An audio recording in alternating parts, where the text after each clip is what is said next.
Street cred sports. Street cred sports. I'm crossing over. I'm Euro stepping. Hello, this is Keenan of Street Cred Sports Training, and welcome to another episode of Time to Ball.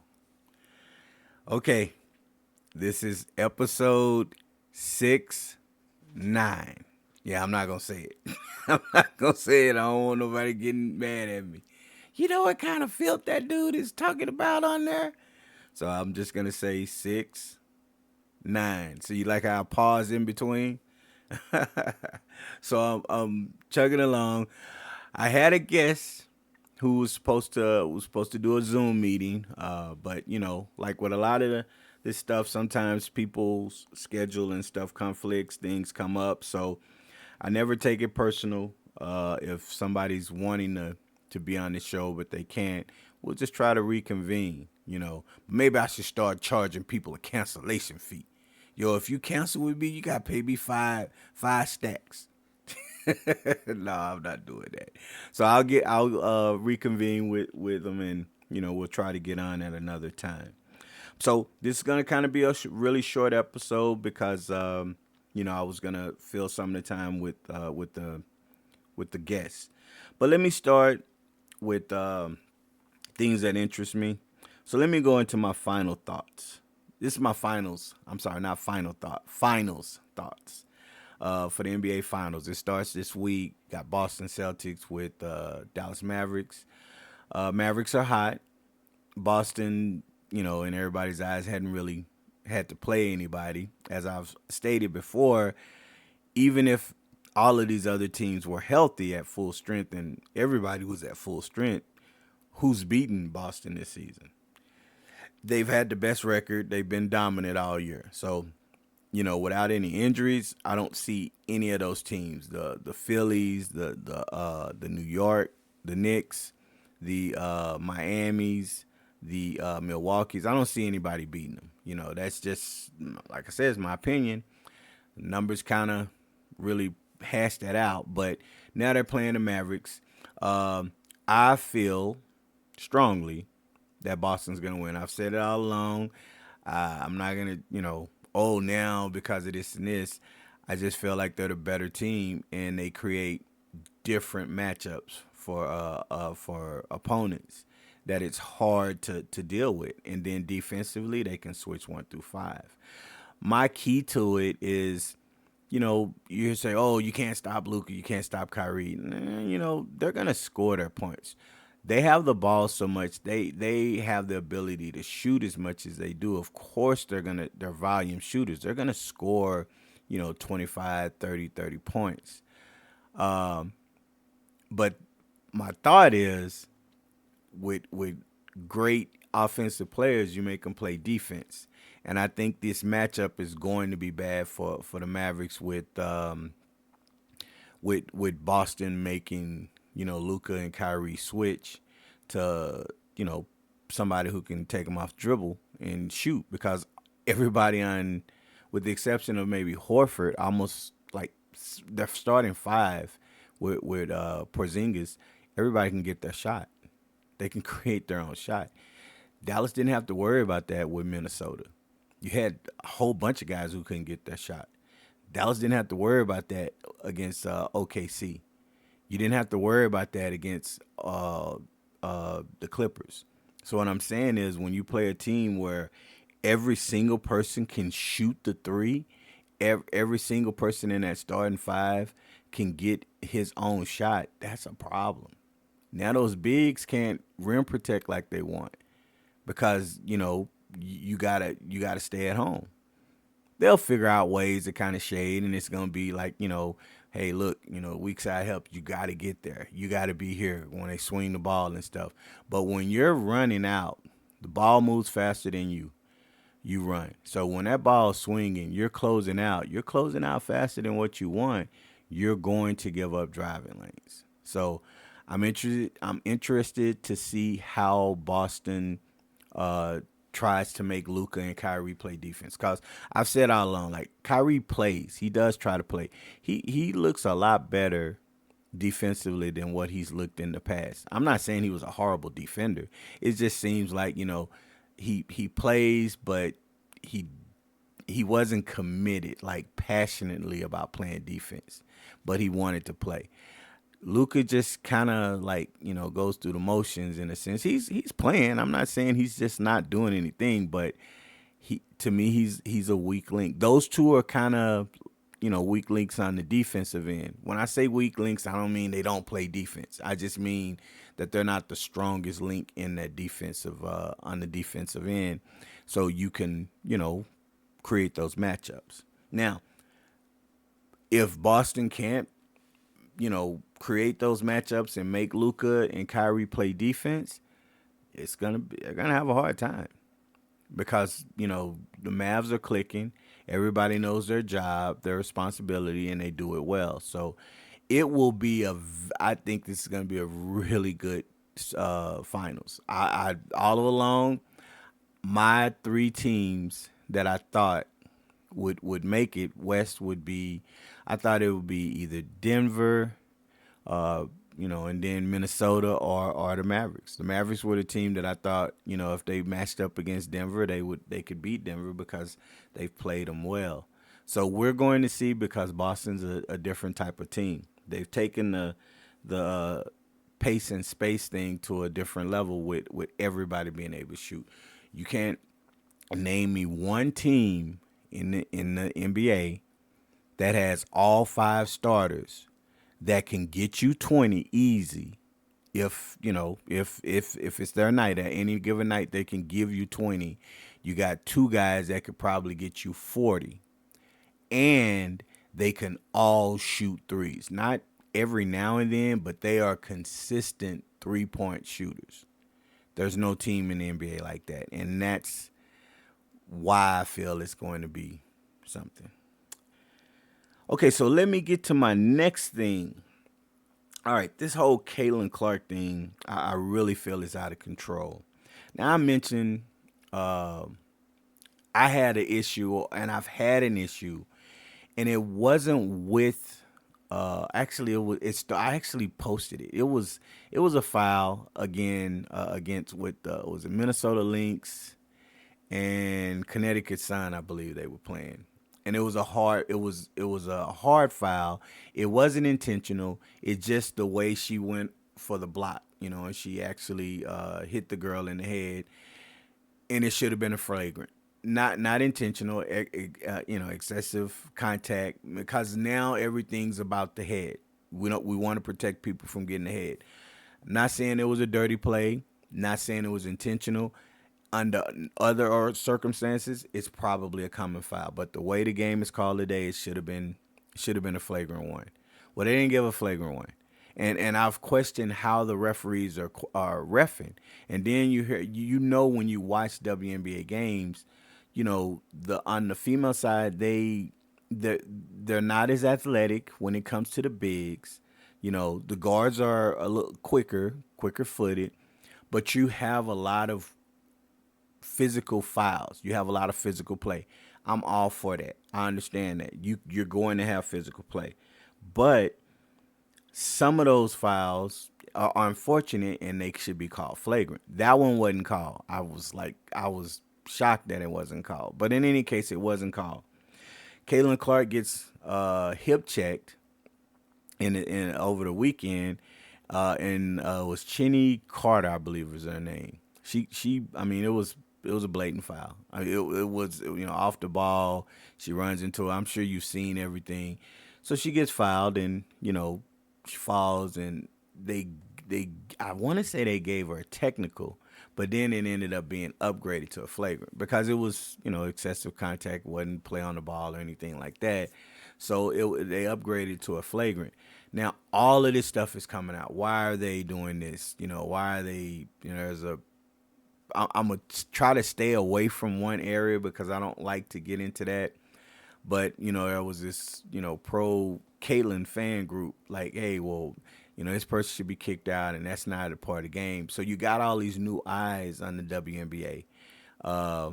And now there's talk about it. Now, one thing I've said is, hey, you guys want the limelight. When it's time and you get the limelight, you have to take all of it. Bad things that some players do, bad basketball that you can see sometimes, that's part of it. So you're gonna have to be better at your product or your service, because if not, you're gonna turn viewers off that wanted to be a part of it. Uh, so my thing is that it's layers to this whole thing, and I'm only speaking of the fact that the one thing in particular, referees need to decide, what they're going to do and how they're going to call, because it's really inconsistent with what they call. I don't know what a flagrant foul is in the WNBA, and I'm not even just talking about Caitlin. I've seen numerous games this season and last season, and as long as I've watched, I was like, oh man, that was bad, you know, and it's not called. And I would, for one, would kind of like to know, well, why is this not a flagrant? This meets under the rule guidelines. If you're reffing it the way you ref everything else, it's a flagrant. Now, are you saying, well, we can't call it like we call the men's games because on the women's side, you got other circumstances like athleticism, the way they move and stuff. If that's it, then okay, say that. There are going to be some people that get upset, but I get it. I understand it. But you're going to have to come to a consensus and call a game the way you're supposed to call it, because I'm looking at fouls and I'm like, okay, that's a flagrant, and it's not being called a flagrant. That foul on a guard for the Liberty was more of a flagrant to me than the Caitlin Clark foul. But the Caitlin Clark foul was bad because she made no attempt to go for the ball. So yeah, I guess I could say vice versa. They could, one could be worse than the other. Like if I look at it, there's this episode of Cheers, and they were trying. It was a long time ago, and they were trying to spice up, drum up business. So they had a giveaway. So when they labeled like the little balls, they were gonna do a lottery, and everybody had their number. So they called a number, and the number was 66. So then the person like, yay, yay, they was excited and stuff. And then one of the characters turns around and he looks at the ball and he said, hey, if you turn it around, it kind of looks like 99. And he said, yeah, it's 99. Yay. So then the new person who had 99 comes up and they're all cheering and stuff. And then he said, no, no, no, no, no, no, no. Wait a minute. You called 66 first. He says, it is 66. So he kept changing every time somebody said something. So I can see myself saying the New York Liberty foul was the worst. And then somebody shows me the Caitlin Clark foul, and I was like, oh, no, that was worse. And then it goes back and back and back and back. So that episode was funny. That's one of my all-time shows. But again, I think that some of this stuff has to be controlled. Now, the other part that I wanted to quickly touch is I hear, them people saying that, there's a level of jealousy with Caitlin Clark. Some of this stuff was already being worked out before she came. Others are saying that, hey, you know what, we're just as important, and that's true. And I believe Angel Reese apparently they weren't watching. They didn't have a game, so they actually streamed it, and I believe she had 2 million people on the stream, which is fascinating and great. But when you look at the numbers, when you look at the attendance, there is no question that Caitlin is a force as far as pushing a lot of new viewership and people wanting to fill arenas to see her play. And there should be nothing wrong with that. I don't think she's coming in saying, hey, I'm going to be this and that. Her game just spoke for itself. And she's like you hear, oh, well, these players before her were just as good. Yeah, they probably were. They could have been better and dominant. But she's electrifying with how she plays. It's like watching Steph. When you watch Steph and Steph gets it going, he hits a couple, you just feel watching the people, how they're acting. There was an NBA All-Star one year. Steph hit 2 threes. And then you heard everybody like, uh-oh. Then he hit another one. And then the crowd started getting excited. And he hit like 7 or 8, threes, maybe 10. I don't know if he got MVP that game, but he was knocking them down. The electricity in the not actual electricity, the atmosphere is electric.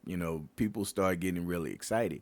That's kind of how it is when you're watching Caitlin play, with the way she shoots from range, how she can quickly score in bunches.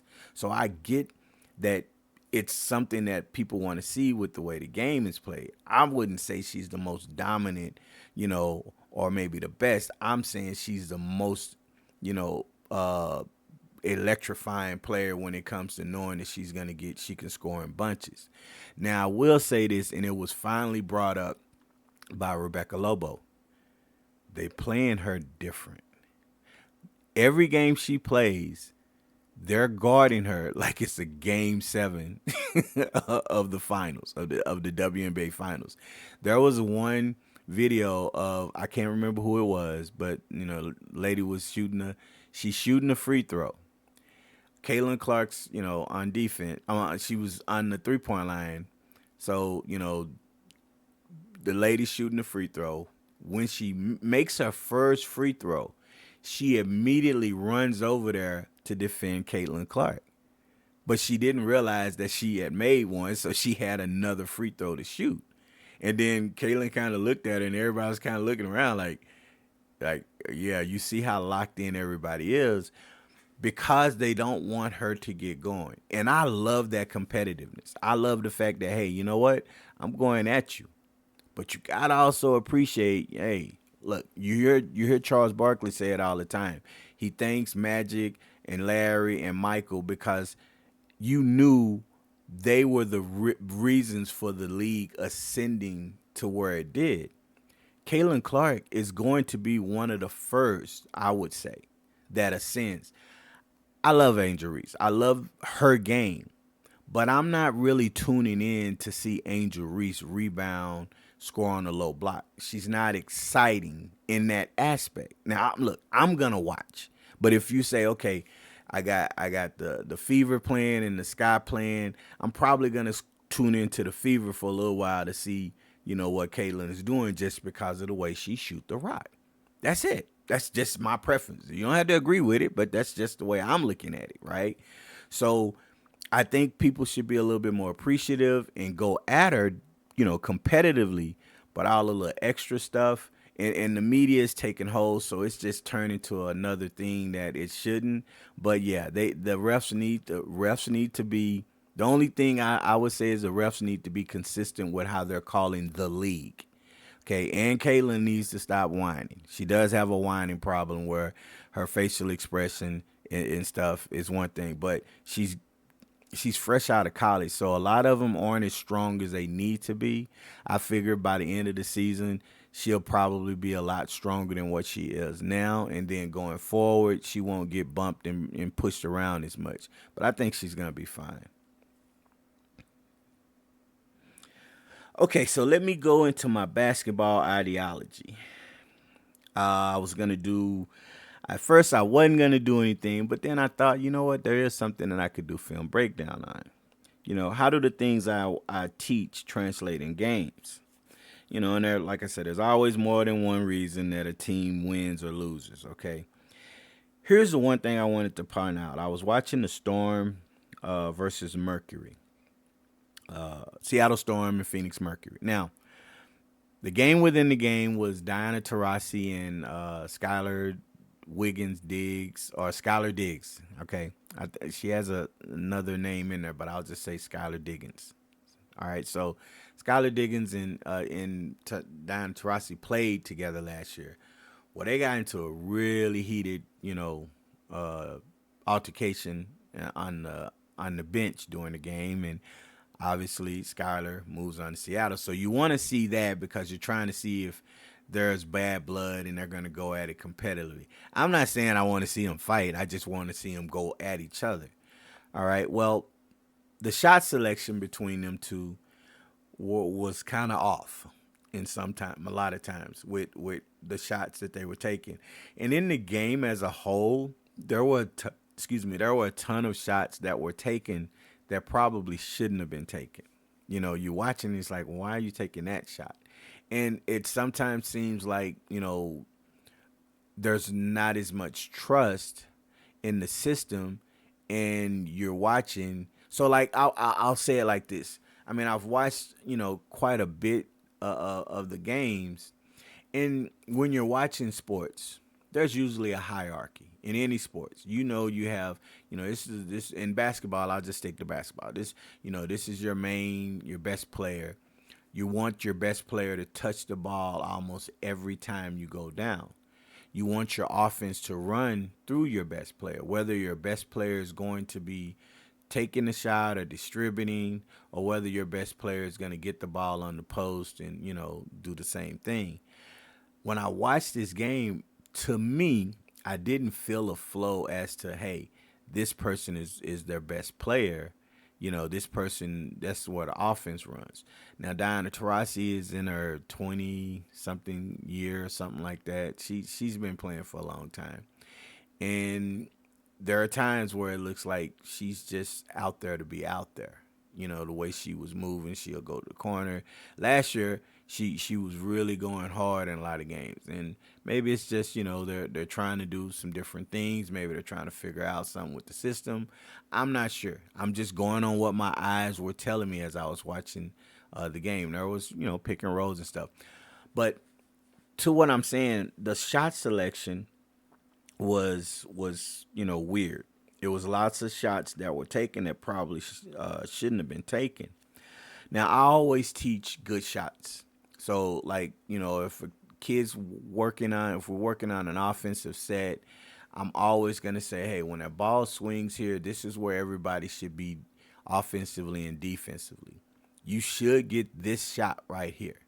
Okay? If you don't get this shot, this is what you probably should do. And sometimes you can pass up a good shot for a great shot. But getting the ball, dribbling to a space that you probably won't shoot from normally, but you turn around and shoot is odd. So let me give you a visual.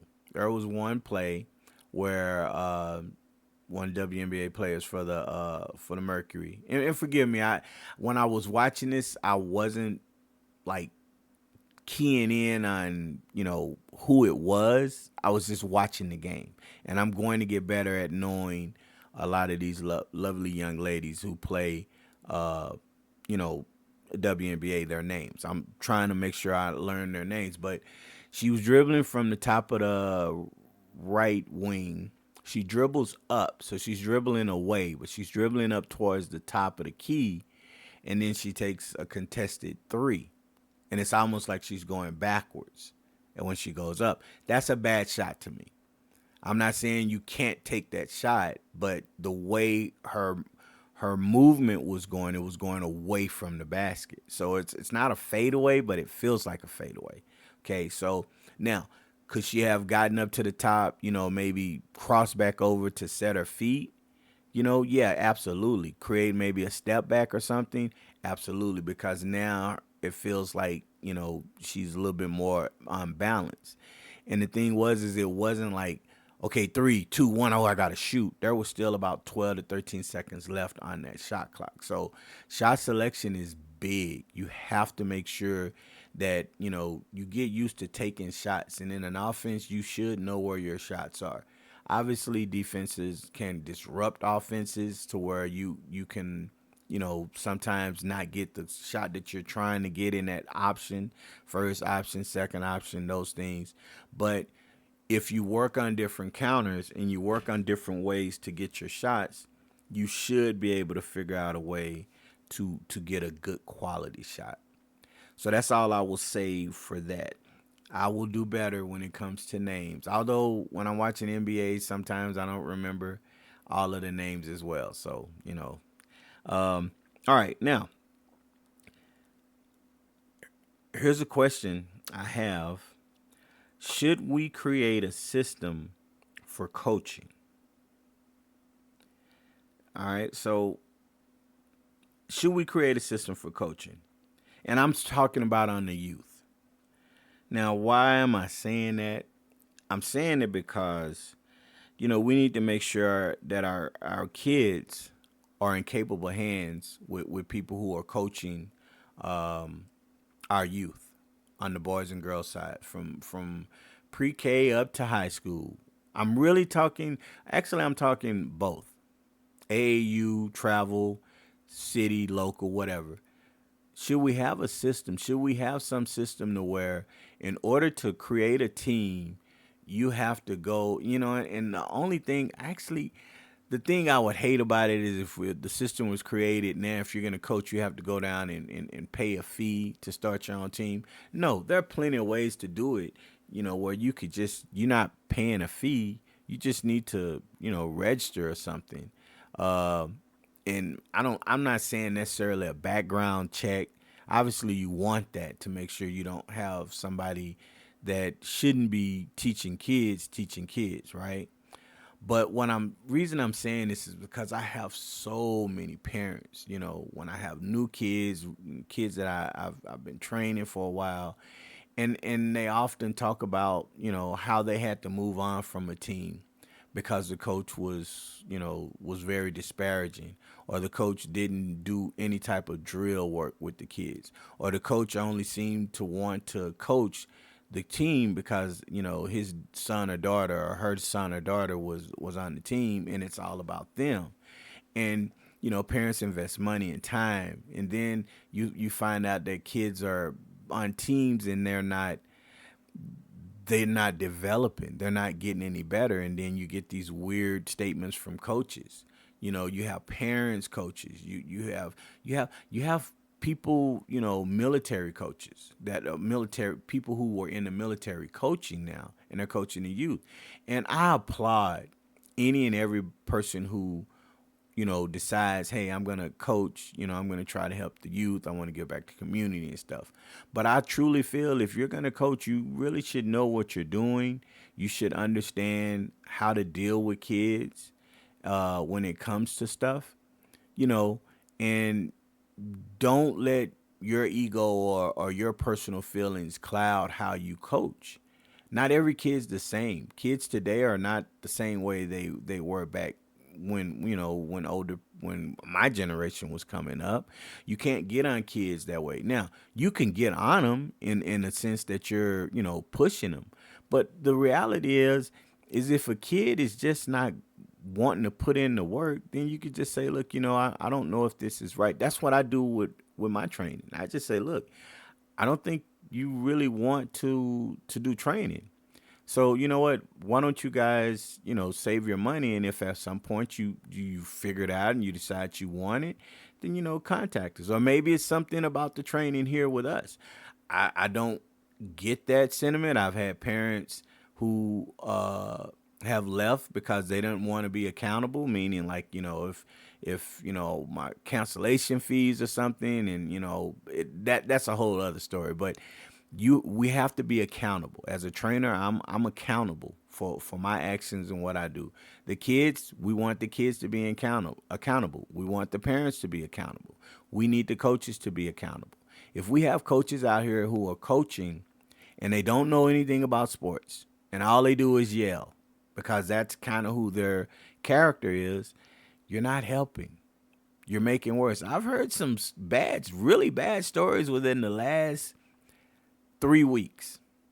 Last 3 weeks, I've heard some doozies from some of the organizations. Some are newer, some are more established with they've been around.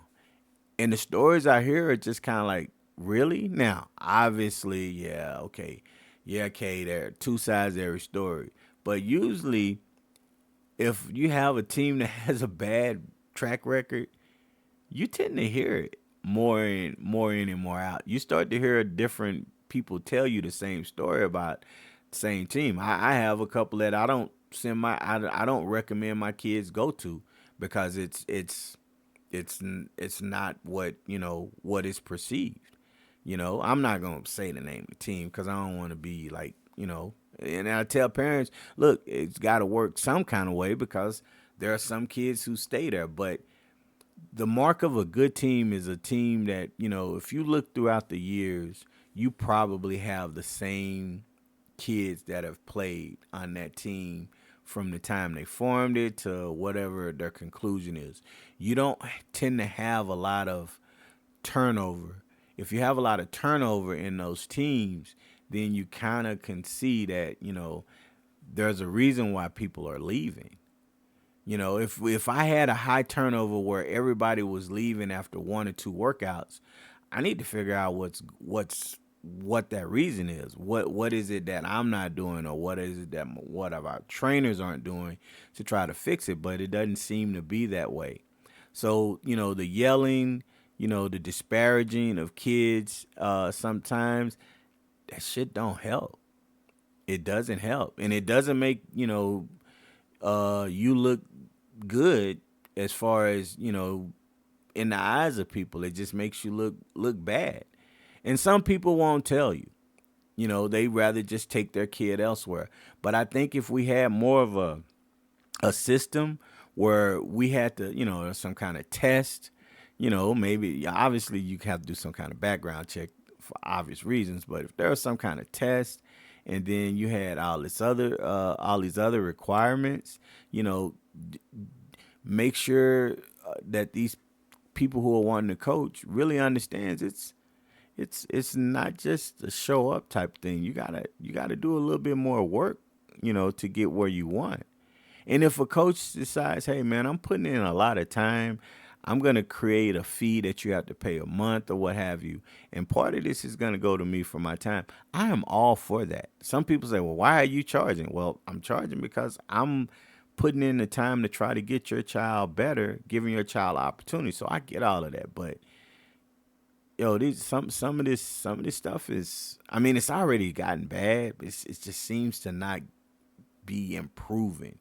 So I think there needs to be a system. Maybe it's a state test or a city test or a county test or a national test, whatever it is. I think there should be some. I hate to be that person that's trying to put control on it, but we have too valuable of a resource with our kids. And I usually try to stay away from, race and all of that other stuff, political stuff. But I truly feel if if more people played high school and at least college sports, you wouldn't have as much of the shenanigans going on, because most of those people would have been around different cultures and different races and had an understanding about stuff. Yeah, you're gonna disagree and agree, but that's part of life. But you still tend to respect each other. So I feel like if you had more uh, coaches to go through something to where they understand how to coach, whether it's some kind of seminar or something like that, I think you're gonna get you're gonna out you'll be we're gonna have some people that just man, you didn't have no business coaching kids, you know. But I think the percentage of happy results would would help. I'm not saying a participation thing. I still believe that you got to have a developmental team and a competitive team. But I think if you go through like some type of seminar that lets you know this is what the kind of stuff you need to be able to do. If you don't know how to do this, these are some places that can help you. You see it all the time. Like was it the city? If you're starting a business, they give you a list of look, these are the things you're gonna need to have your business, and it's like a checklist. I was doing it when I was running my friends of the business thing, where I was tutoring people who were starting their own business. I had a checklist. This is stuff that you want to look at getting for your business, so you have all the tools you need.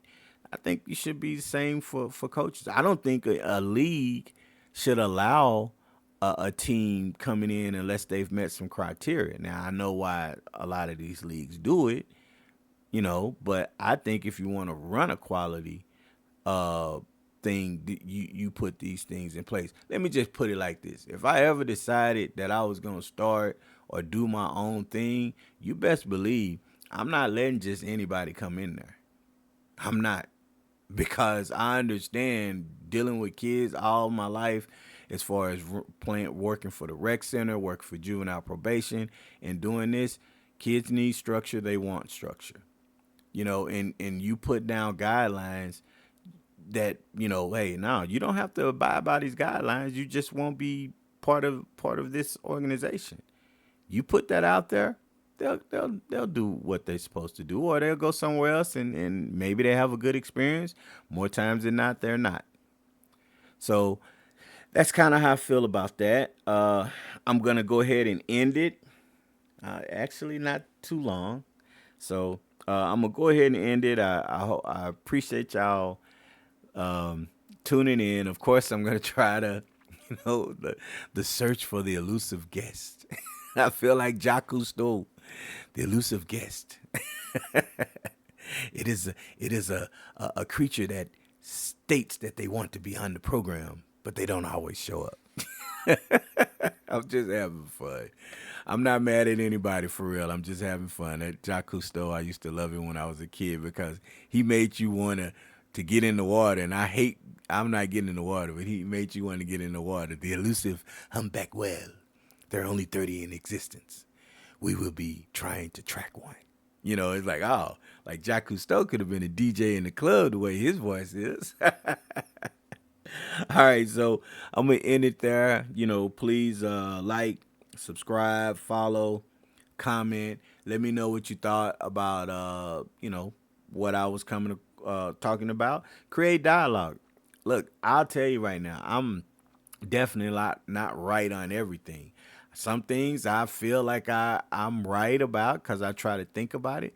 But, hey, I'm perfectly okay with if somebody presents something from a different angle and I'm like, you know what? I didn't think about it like that, and then go from there, and sometimes I might say, nah, I don't, it's just what I feel right now.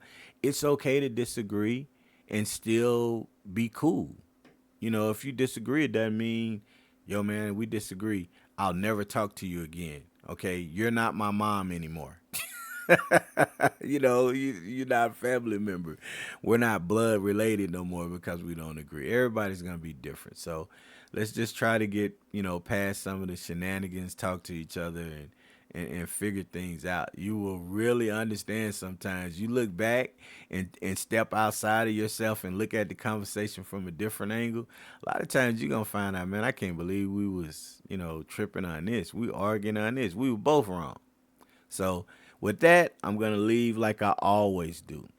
If it was easy, everyone would be doing it. Y'all take care. I'm out. Street cred sports, say it with your chest. Yeah. Go get it from the net. Street cred sports, okay, that's a bet.